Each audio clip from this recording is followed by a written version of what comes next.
मन को विचार के द्वारा दोष पैदा करके या इधर राग पैदा करके प्रभु की तरफ हटाओ। दूसरी बात ये, नियम की बड़ी मार मन पे पड़ती है। मन को मारने के लिए नियम का बहुत पालन करना जरूरी है। आप अपनी दिनचर्या ऐसी बनाएं, या गुरुजनों से जो पास हुई दिनचर्या, आपके पास प्रातः काल से शयन काल तक 1 मिनट भी खाली नहीं होना चाहिए। ये आप देख लो, जो अभी तक चर्चा हुई वो पूरे संसार में दोष दृष्टि करके भोगों के प्रति या प्रभु पे महत्व बुद्धि करके छोड़ दो, राग छोड़ो। वास्तविक कहीं सुख नहीं है। आप लोग देख लीजिए, विवेक से देख लीजिए, अभी तक सब वही करते रहे जन्म जन्मांतर। अब हमको मन की ये जो बलवान वृत्ति है, प्रमथन स्वभाव वाली वृत्ति है, इस पर अंकुश करना है। कैसे करना है? प्रातः काल जगने से लेकर शयन तक 1 मिनट भी आपका खाली नहीं होना चाहिए, आपकी दिनचर्या में होना चाहिए। नियमित दिनचर्या बनवा लीजिए या बना लीजिए अपने बड़ों से, अपने पूज्यजनों से पास। हमारी ये दिनचर्या जीवन में उसका उल्लंघन नहीं होना चाहिए। ऐसी दिनचर्या नहीं, कागज वाली दिनचर्या नहीं, आपकी वास्तविक दिनचर्या जो है वही होनी चाहिए। जिस समय जो आदेश हुआ है कार्य का, आपको उसी समय वही कार्य करना है।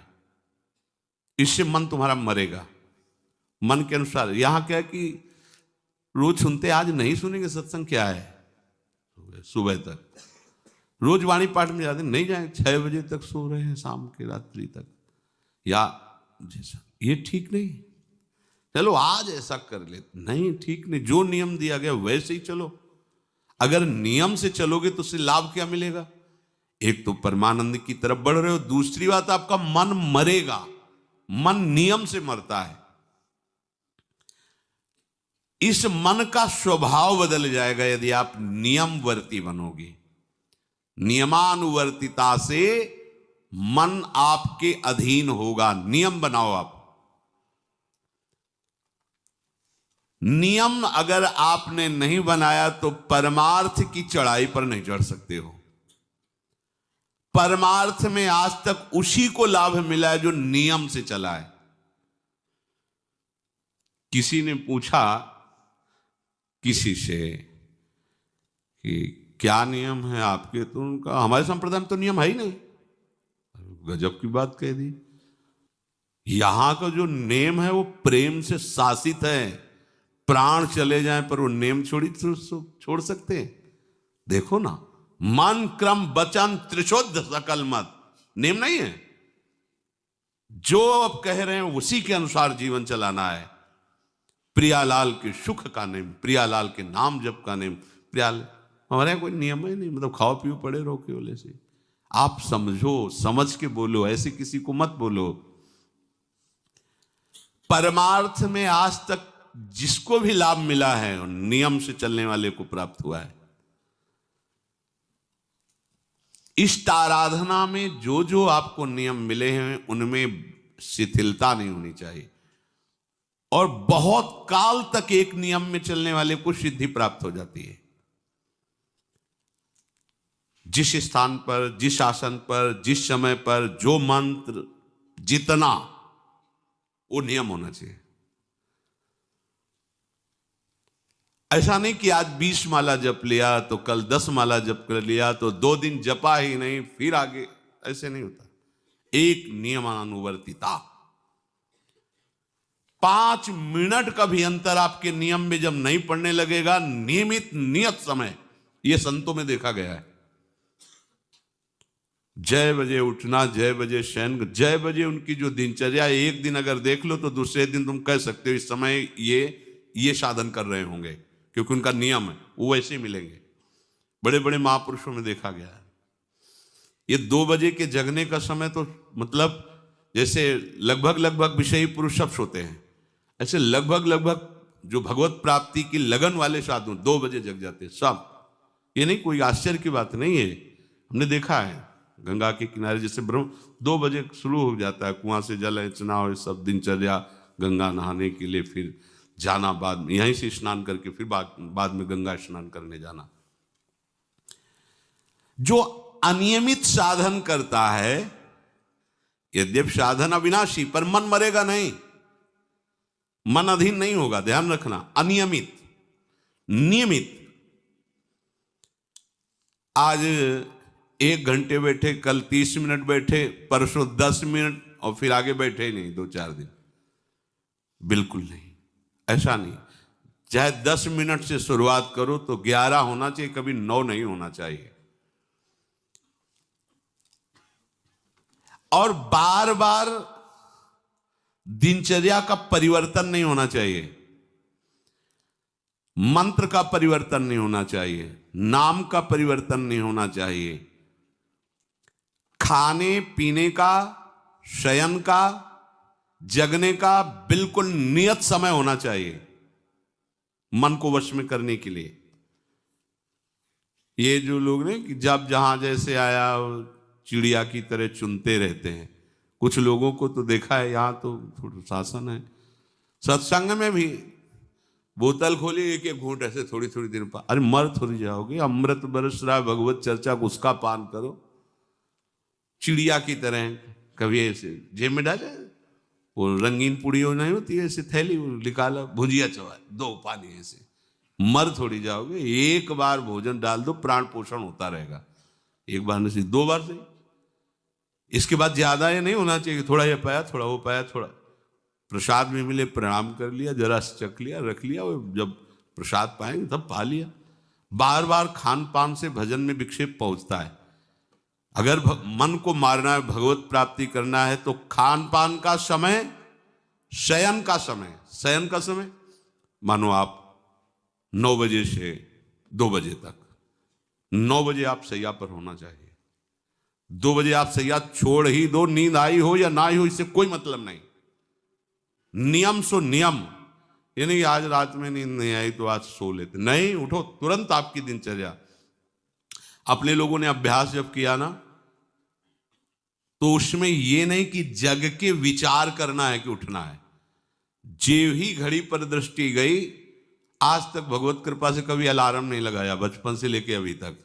मिले ही नहीं घड़ी तो अलार्म क्या लगाए, गंगा के लिए घड़ी लेके कौन घड़ी देगा, गरीब किसानों के। एक समय निश्चित, 5-10 मिनट के अंतर की बात नहीं कहते, तुरंत वस्त्र हटाओ, तुरंत। ये नहीं कि ओढ़ के ध्यान करेंगे, वो ध्यान नहीं होगा, वो सो जाओगे। वो पहले अगर सर्दी के समय हटा दिया, ऐसे खुले बैठो, ठंडी लगेगी।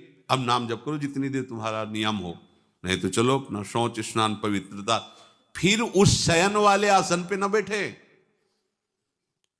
अगर फिर नहा धो करके बैठ जाओगे तो एक नींद पूरी और हो जाएगी उसमें। और प्राय लोग यही करते ना कि पहले तो बोले नहाने धोने की जरूरत नहीं, नाम जप कर लेंगे, उसी में बैठे। ओढ़ के अगर बैठ गए तो सूर्य उदय हो गए, कितने नाम जपा उनको खुद पता नहीं, क्योंकि वो कम्बल की उसमें, या नहा के जल्दी से ओढ़ के बैठ गए फिर सो गए। ऐसे साधना नहीं होती। स्नान करने के बाद फिर आसन में बैठ कर बहुत साधारण अवस्था, ऐसा नहीं कि खूब गरम गरम कम्बल ऐसे ओढ़, नहीं, ठंडी लगनी चाहिए, शांत बैठ, आंख खुली। ध्यान नहीं करना चाहिए, आंतरिक ध्यान करो। आंख मूंद ली ना तो सुषुप्ति में पहुंच जाओगे। ध्यान पूर्वक ऐसे, जैसे चातक स्वाति की बूंद को निहारता है। भागवत में आया कि कैसे सुरता होना चाहिए, वक्ता के प्रति चातक दृष्टि से देखते हुए एक एक शब्द श्रवण इंद्री से वो पान कर रहा है, ऐसे शांत तो एकदम देखते हुए ऐसे पान। श्रुता सोई परम सुजान, सुनत चित रति करे। आपके वस्त्र पहनने का ढंग, चलने का ढंग, बोलने का ढंग सात्विक होना चाहिए। सोमवार को अमुक रंग का, मंगल को अमुक रंग का, बृहस्पति को अमुक रंग का, ऐसे ऐसे। चलने की भी अलग अलग स्टाइल, अलग अलग से डालना। कब अगर भगवत प्राप्ति करनी है तो सात्विक चाल हो, सात्विक भाषा हो, सात्विक वस्त्र हो। इनका भी बहुत प्रभाव पड़ता है, वस्त्रों का भी प्रभाव पड़ता है, चाल का भी प्रभाव होता है। अभिमान की चाल देखना, छाती में हड्डी हड्डी पर फैला के चल रहे मानो सूरवीर है। हाँ, जांघ में मांस नहीं है, केवल पैंटे पैंटे दिखाई दे रहा है, बात ऐसा अभिमान है, ऐसे टांग चला मानो। ये सब नहीं, सात्विक वृत्ति से चलो, सात्विक कपड़े पहनो। ऐसा नहीं कि अब लाल ही पहनना है तो अमुक कंपनी का आना चाहिए, लाल रंग का या पीले रंग का। कितने का स्वेटर? बोले 1,70,000 का है। अपना जीवन सात्विक हो, सात्विक वस्त्र भी वस्त्राभूषण, और हमारा चलना भी सात्विक हो, हमारा बोलना भी सात्विक होना चाहिए। अब इसके बाद उपासक को देखो, ये तो नियमावर्तिता हुई। अपने मन के ऊपर हर समय दृष्टि रखनी। उपासक शब्द इसीलिए है, विषयी पुरुष नहीं रख सकता। उपासक को हर समय मन पर दृष्टि रखना है। क्या सोच रहा है, ऐसा क्यों सोच लिया इसने, ऐसा क्यों ये प्रेरणा आई? क्या हमारा भोजन गलत हुआ, क्या संग गलत हुआ, क्या हुआ? पूरी जांच हो रही। आप सच्ची मानना, प्रारंभिक बात तो अलग है कि मन पूर्वश, नहीं तो ऐसा नहीं है कि काम के विषय में सोचने लगे, ये लोभ के विषय, ऐसा नहीं है। आपका संग गलत हुआ, आपका दर्शन गलत हुआ, आपका गलत श्रवण हुआ, भोजन गलत हुआ, तो ही हो सकता है। नहीं, ऐसे नहीं कि भगवत चिंतन की धारा में बीच में काम आ जाए, बीच में क्रोध आ जाए।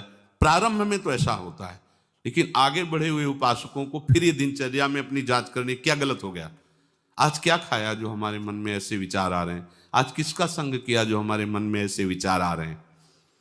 यद्यपि बड़ा कठिन है मन की जांच करना, क्योंकि हम मन ही बने हुए हैं, तो जांच क्या करेंगे? जांच तो वो कर सकता है जो थोड़ा मन से अलग हटा है ना, दृष्टा भाव देख रहा है मन को। हम तो मन ही बने हुए हैं, जो चाहता है वो हम चाहते हैं। देखो ना, बहुत बातचीत से समझ में आता है। आज हमारी ये खाने की इच्छा है, आज वहां जाने की इच्छा है, तुम्हारी थोड़ी, मन की है। थोड़ा अलग हट करके देखो, फिर उसमें निर्णय करो, सही है या गलत। जो जो विचारों में आप सपोर्ट दे देंगे वो मन के संस्कार बन जाएंगे। आप सपोर्ट नहीं देंगे तो संस्कार नहीं बनेगा। ये बहुत खास बात है। जब आप भजन में बैठे हो, साधन में, या चलते फिरते उठते बैठते, ये जो शास्त्र विरुद्ध गंदी स्फुरणा दे, आप बिल्कुल इसको सपोर्ट मत करना, नहीं ये संस्कार बना देगा। फिर वो आपके न चाहने पर भी आपको परेशान करेगा। और यदि आप बिल्कुल उदासीन रहे, जैसे पागल आदमी पीछे बोलता चला जाए, आप कुछ मत बोलो, वो दूसरी दिशा में चला जाएगा, ऐसे ही मन शांत हो जाएगा आपका। ये आपको फेंकता, आप परेशान मत होना, ये फेंकता रहेगा जो उसने जमा किया है, फिर शांत हो जाएगा, फिर नष्ट हो जाएगा, उसका विषय स्फुरण नष्ट हो जाएगा। अगर कहीं मन भगवत संबंधी सलाह दे तो उसको दुलार करना चाहिए, सराहना कर, वाह आज आपने बहुत सुंदर बात। मन आपको कभी कभी अच्छी सलाह दे, और जहां आपको बुरी सलाह देने लगे तो फिर उसको धिक्कार दो कि प्रभु से बढ़कर तुमको ये लगा, प्रभु के नाम रूप से बढ़कर लगा। अंदर होना चाहिए, बाहर भले मत। ऐसे हो गए ना, वो सुधरने लगेगा। बस ये अच्छे से ध्यान रखो, जब ये गलत प्रेरणा करे तो या तो एकदम उदासीन, और या फिर इसको डांट लगा दो, प्रभु की तरफ चलना है, क्या गंदी बात अंदर। नहीं नहीं, अभ्यास से मन असत कार्यों को छोड़कर भगवत कार्यों में लगने लगेगा। धीरे धीरे जब इसको स्वाद मिलेगा तो पूरा का पूरा ये आपके अधीन होने लगेगा। ऐसा नहीं है कि मन वश में नहीं, मन वश में की वश की बात, मन की ताकत नहीं होती कि विषयों में चला जाए। आप करके तो देखो भजन, नहीं ऐसा होता तो पूरा जीवन बर्बाद हो जाए। फिर वो मन ही वश में नहीं होता, फिर क्या? नहीं, ऐसा नहीं। पूरे जीवन को पढ़ा है। साधु की सबसे बड़ी पढ़ाई मन की होती है, वो मन को पढ़ता है, पूरे जीवन मन को पढ़ा है उसने, देखा है मन अब क्या परिवर्तन, अब क्या परिवर्तन, अब क्या स्थिति, अब क्या स्थिति। सच्ची मानिए, एक दिन मन मनमोहन बनकर के अनुभव करा देता है। कहीं और अनुभव नहीं होता, इसी में अनुभव होता है। निहाल कर देता है, धन्य धन्य कर देता है। बस इसके असत वासनाओं, असत चेष्टाओं, असत स्फुरणाओं का आप साथ न दें तो ये आपसे अलग हो नहीं सकता, ये भगवदानंद में डुबो देगा। इसे अधिक से अधिक भगवत चर्चा सुनाओ, इसे अधिक से अधिक प्रभु की छवि के दर्शन कराओ। देखो, भरो, मन में भरो, खूब भगवत चर्चा करो। प्रभु की श्री विग्रह, आप जिस कमरे में शयन करते हो उस कमरे में कहीं भी कोई सांसारिकता नहीं होनी चाहिए। परिवार की फोटो या किसी अन्य आकर्षणकारी वैभवशाली की फोटो, ऐसा नहीं, या कोई अपने आराध्य देव गुरुदेव संत भगवान, एक से एक भगवत प्रेमी महात्मा, उनकी संतों की छवि, प्रियालाल की छवि, जिधर दृष्टि जाए भगवत स्मृति में लगा दे। उठते बैठते अपना तो कमरा अंदर से ऐसा ही होना चाहिए, पूरे कमरे में नाम लिख लो, राधा राधा राधा वल्लभ श्री राधा राधा राधा राधा, या लिखी हुई टांग, बहुत आपको लाभ मिलेगा। जिधर अब राधा राधा राधा, अखंड स्मृति। और उस जो आपका वास्तविक साधन कक्ष हो, शयन कक्ष हो, अगर ऐसा हो जाए तो बहुत बढ़िया है। अन्य का प्रवेश ना हो, कोई भी हो, सदगुरुदेव की सिवा, आराध्य देव की सिवा, उसका आप देखना, इसका बहुत बड़ा प्रभाव होता है। कई बार इस बात का अनुभव हुआ कि जैसे बाहर मन विक्षिप्त हो गया किसी बात से, किसी उपासक से, और जे भी एकदम जैसे एकदम बदल गए व्यक्ति, और भजन बड़ी तीव्रता से होने, क्योंकि वह परमाणु भजन के वो भागवती कक्ष होता है। इसके लिए भाई जी ने भी सावधान किया, अगर ऐसा हो जाए तो, मान लो असुविधा है तो कोई बात नहीं, अगर ऐसा हो जाए कि भगवत मार्ग के पथिक का जो वास स्थल है, जहां वो शयन करता है, बैठता है, उसमें सांसारिक पुरुषों का प्रवेश ना हो। इसलिए हो सकता शब्द लगाएगा, एक ही परिवार में रहते हो, आप ऐसा झगड़ा करोगे कि हमारे कमरे में ना जाए कोई रिश्ते नातेदार या अन्य परिवार के सदस्य, कठिन हो जाएगा। अगर हो सकता हो तो भगवत प्रेमी महात्मा के सिवा, भगवत भजन करने वाले के सिवा प्रवेश न हो, तो आप देखो कि उस कमरे में ऐसी परमाणु आ जाएगी कि आपका मन वहां प्रवेश करते ही भजन में लगने लगेगा, बड़ी शांति का अनुभव होगा। इसे खूब भगवत चर्चा सुनाओ, भगवत चर्चा करो, और भगवत श्री विग्रह के दर्शन कराओ, बड़ा लाभ मिलता है। जिसे आप जहां शयन कर रहे हो, सामने अगर अपने आराध्य देव की छवि हो ना, बार बार बार बार दर्शन का शौक, और कभी कभी तन्मयता एकाग्रता करते हुए अगर शयन कर जाओ तो स्वप्न में वही छवि के दर्शन करते हुए पाया जाता है। एकाग्रता का बड़ा महत्व है। अगर आप नाम में एकाग्र करके सो जाओ तो आप देखो जगते समय आपकी वही नाम चलता मिलेगा। मन के कहने में कभी अपने आप को मत फंसाओ। मन लोभी, मन लालची, मन चंचल, मन चोर, मन के मत चलिए नहीं, ये पल पल में कुछ और, ये भटकाता रहता है। जब तक ये प्रभु की तरफ आपको प्रेरित ना करे तब तक इसको अपना दुश्मन मानकर इसका विरोध ही करते रहिएगा। मन का जैसे अपने दुश्मन के प्रत्येक कार्य पर निगरानी करने वाला दुश्मन के प्रहार से बच जाता है, क्योंकि हर क्षण वो सावधान रहता है, वैसे ही जो उपासक मन पर नजर रखकर इसे दुश्मन के भाव से देखता है वो सावधान रहता है और मन के प्रहार से बच जाता है। जहां कहीं ये उल्टा आपको ले जाने के लिए करे, बस इसकी सुनना नहीं, बिल्कुल इसके विरोध में हो जाना। ये बड़ा बलवान है पर तुमसे बड़ा नहीं, ध्यान रखना, ये तुम ही से बलवान है, तुम ही से खा पी के तुम्ही को पटकेगा अगर इसके अनुकूल रहे। और अगर आप अपने, तो ये इसकी ताकत नहीं आपको गिरा दे, क्योंकि बिना सपोर्ट के आपके कुछ नहीं कर सकता। पक्का आप सपोर्ट मत कीजिए, ये आपका कुछ नहीं बिगाड़ेगा। तो इसका स्वभाव है कि एक क्षण में अपने अनुकूल कर लेना। जहां दिखाया कि हम आपको ऐसा सुख प्रदान करेंगे, जल रहे हो ना, अभी आनंदित हो जाओगे तो आप दस्तखत कर दोगे, जी बस वो ले गया। आपके दस्तखत के बिना कुछ नहीं कर सकता। कई बार इससे उपासक को हारना होगा, क्योंकि बताया नहीं वो दस्तखत करवा लेगा। पर तुम साहस मत छोड़ना इसके परास्त करने का। सैकड़ों बार ये हराता है। सच्चा उपासक वही है कि गिर करके, हार करके भी उसको हराने का उत्साह न छोड़े। ये हरा देता है, बहुत बार हरा देता है, क्योंकि पूर्वाभ्यासी बहुत दांव पेच जानता है। हमको अपने अधीन किए रहता, कई बार तो ऐसे ढंग से हराता है कि समझे नहीं आता कि मुझे हरा रहा था क्या। जब हार गए तब लगता है हाँ हार तो गए, इसका मतलब हमको हरा रहा था। हिम्मत मत हारना, जीत तुम्हारी होगी, क्योंकि तुम प्रभु के सीधे अंश हो और ये तुम्हारी ताकत से बलवान हो रहा है।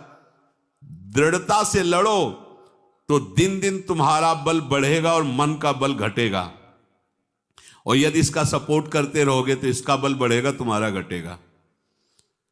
तुम इस पर जिस दिन विजयी हो गए तो ये मन न रहकर श्री कृष्ण हो जाएगा। पर ध्यान रखना, ये बहुत चतुर है, ये कभी डरवाएगा तुमको फिर अपने अधीन करेगा। ऐसा ही होता है, कभी फुसलाएगा, कभी लालच देगा, कभी बड़े सुख का प्रलोभन देगा, परंतु तुम इसके धोखे में मत आना। भूल कर इसका विश्वास न करना। अपनी हिम्मत टूटने न पावे, लड़ने में कमी न होने पावे, इससे लड़ाई लड़नी। यहां हम मन से तो लड़ते नहीं, बाहर झगड़ा करते घूम रहे। इससे लड़ो, ये बेईमान जो हमको परास्त कर रहा है, अंत में आप देखोगे आपकी आज्ञा पर खड़ा हो जाएगा हाथ जोड़। आप जैसा ये विश्वासी सेवक बन जाएगा। मन को कभी निकम्मा मत रहने दो। अब तो सब हो गया, वाणी पाठ भी हो गया सब। 3 घंटे तो कोई बात है नहीं, 3:30 बजे शाम के जाना है। 3 घंटे में वो इतना मसाला एकत्रित कर देगा कि 3 महीने में तुम सत्संग के द्वारा उतना सामग्री नहीं एकत्रित कर पाओगे उसको हराने के लिए। बहुत चतुर है, इसको खाली मत रहना। एक आदमी ने भूत सिद्ध किया, भूत सिद्ध हो गया। भूत ने कहा कि काम बताओ हमें, अमुक काम, एक क्षण में कराया। और बताओ, और क्या बताएं? बोले काम नहीं बताओगे तो उठा पटक देंगे तुम्हें, हम तुम्हें मार देंगे हम। वो जो भूत सिद्ध करने के लिए मंत्र दिया था, वो गुरु के पास गया, बोले महाराज वो तो कह रहा मार डालेंगे अगर काम नहीं बताओगे। ठीक है, एक लंबा बांस खड़ा कर दिया और कहा इस भूत को आदेश करो, इस पे उतरो चढ़ो, जब तक हम कोई काम ना बताएं तो यही तुम्हारे ऊपर का विषय। बस ऐसे ही मन भूत है, उठा पटक देगा आपको किसी न किसी विषय में। इसको काम बताओ, क्या राधे श्याम राधे श्याम राधे श्याम, चढ़ते उतरते रहो, इसे नाम में चलते रहो। जब और कोई काम होगा तो बताएंगे, चलो सेवा कर लो, बाड़ी पाठ कर लो, नहीं है ना राधे श्याम राधे श्याम राधे श्याम। पक्का समझो भूत है, मार देगा तुम्हें। अगर राधे श्याम रूपी बांस में इसे चढ़ाओगे, उतारोगे नहीं तो पटक देगा किसी न किसी विषय में, फिर छाती जलेगी, दिमाग खराब होगा, डिप्रेशन में पहुंच जाओगे। ये ऐसे ऐसे कर्म करवा देता है कि लगता है अब भी इसकी जरूरत है। प्रभु के होके, प्रभु का नाम जप करके, प्रभु के मार्ग में अब भी इसकी जरूरत है। जो तुमने किया, जो तुमने सोचा, जो तुम सोच रहे हो, इसकी जरूरत है। बहुत सावधान, नाम कभी छूटे ना इसको। उसमें ये निकम्मा मन बर्बाद कर देता है। निकम्मा रहोगे तो इधर उधर की बातें सोचेगा। एक और बात बता दें, जब तक नींद ना आवे तब तक लेट करके भजन मत करना। किडनी थोड़ी खराब है तुम्हारी कि तुम्हें बैठने में परेशानी। अपने लोगों ने ऐसा किया है कि अब जैसे रात्रि में है माला लेके बैठ गए, अब नींद नहीं आ रही तब तक माला चल रहा है, भजन चल रहा है। जब नींद आने लगी धीरे से लेट गए, माला छाती में रखा है, अगल बगल कोई अपने माला में ही है। अब लेट करके कि नींद का इंतजार, तो नींद तो आए कि ना आए, लेकिन ये क्या क्या प्रोग्राम आ जाएगा वो आप देख लो। नए साधक सावधान नहीं रहते तो दुर्दशा अपनी कर लेते हैं क्रियाओं के द्वारा, अन्य चेष्टाओं के द्वारा। शयन के समय बहुत सावधान रहने की जरूरत है। दिन भर तो आपको ऐसी सेवाएं मिली हैं, ऐसे साधन मिले हैं जो भगवदानंद में डुबोने के लिए पर्याप्त हैं, लेकिन जो आपका पर्सनल समय है उस समय आप सावधान रहना। अब आप फुर्सत में लेट गए, जे भी फुर्सत सोच के लेटे कि सब हो गया, अब उसका प्रोग्राम शुरू मन का। अब आपकी इधर उधर चित्तवृत्ति, फिर मोबाइल जो पास है तो फिर क्या कहना है, मन को तो मानो अमृत मिल गया, वो आपको प्रेरित करेगा। जहां आपने कोई गेम ये वो नौटंकी नाटक की, जहां बस उसको मसाला मिल गया, वो आप काफी है, वो आपको ऐसी जगह पहुंचा देगा कि सुबह दिनचर्या में हाजिर नहीं हो पाओगे। कहाँ है वो?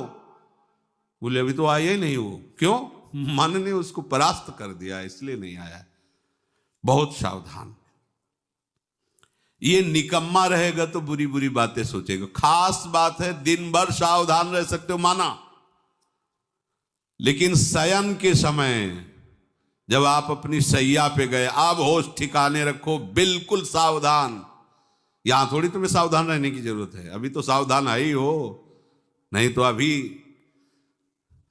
खड़े हो, तुम्हारे पितर तक तृप्त हो जाएंगे अभी है। लेकिन कमरे में सिटकिनी बंद, अब शयन के लिए गए, अब होश में, यही होश खो जाते हैं। ध्यान रखना, मन आपसे ऐसी चेष्टाएं कराएगा, क्रियाएं कराएगा, ऐसा दर्शन कराएगा, ऐसा सोचवाएगा, पूरे दिन की साधना को मटिया पलेट कर देगा, पोछा लगा देगा। हमारी प्रार्थना मान लेना, जब तक नींद ना आवे तब तक सोने के लिए आप लेटना नहीं। यदि जवान साधक हो, माला हाथ में, ऐसे दोनों हाथ कब्जे में है, जवान से नाम या मंत्र अंदर। अब थक गए, सो गए तो ऐसे सो जाओ, आपकी शैया परम पवित्र है। और अगर घंटा 2 घंटा इंतजार नींद का, तो पक्का वो भ्रष्ट करा के रखेगा, पक्का। हमारी बात लिख लो। सावधान, शयन के समय हर उपासक सावधान। उस समय विशेष आवश्यकता आपको भजन की है, क्योंकि वो एकांत है और आपके ऊपर उस समय मन को हावी होने का अवसर मिल गया। इसलिए सावधान, सत्संग को सुना जाए, मनन किया जाए और आचरण में उतारा जाए, और इस भूत को हर समय नाम रूपी बांस पे चढ़ाते उतारे। राधे श्याम, राधा वल्लभ श्री हरिवंश, राधा वल्लभ श्री हरिवंश।